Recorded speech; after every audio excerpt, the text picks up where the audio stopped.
When we're coaching, we really have to coach through conversations.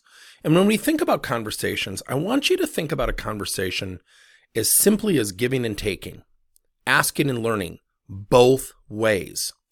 And often in sales, we always talk about the 80-20 rule. In coaching, I really think it's a 60-40 rule, meaning the person being coached should be talking 60% of the time, and we as coaches should be talking about 40% of the time. Let me explain why. So often we get the question, what do you do when they don't say anything? And I always laugh at that question, not laugh at the people asking the question, but I laugh at the question because it really indicates you've pigeonholed yourself. You positioned yourself for that to occur. If we ask good questions and we know what our coaching objective is, we should keep them talking.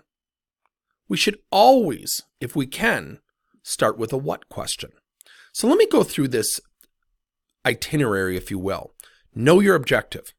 Are you there to motivate? Are you there to find out why something occurred? Do you need to correct something? So hold yourself accountable. Let's say it's one of those three things. How will you coach the person and have them leave the conversation energetic, positive, motivated, excited to pursue whatever you want them to pursue? Next, pace of speaking. One of the things that I'm working on is my pace. I go very fast.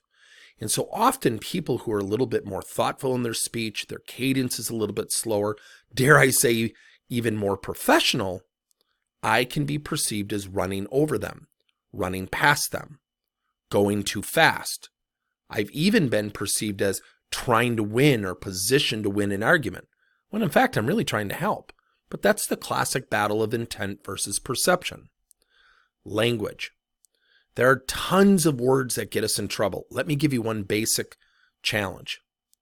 When we tell people that we need them to improve, so let's go back to knowing your coaching objective. Let's say we need to correct something. And we start off by saying, Charlie, you're doing a great job here, here, and here, but, and I always tell people, leave your butts at home. Now, Charlie, I think you're doing a really great job here, here, and here, and I think about combining that with better time management. What goes through your mind?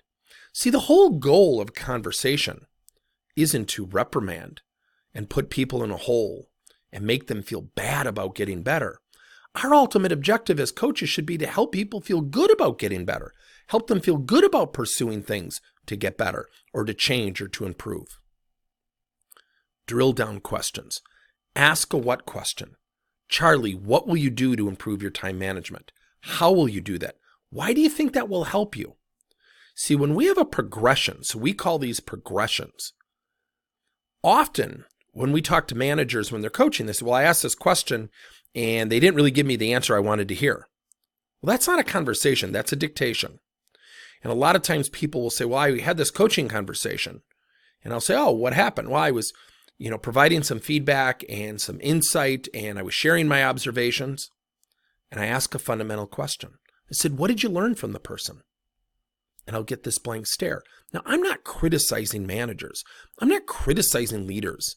I'm illustrating our opportunity to converse and coach through conversations where we will build greater collaboration, greater teamwork, greater insight, better opportunities to learn why people do things with strengths and why they have opportunities to improve.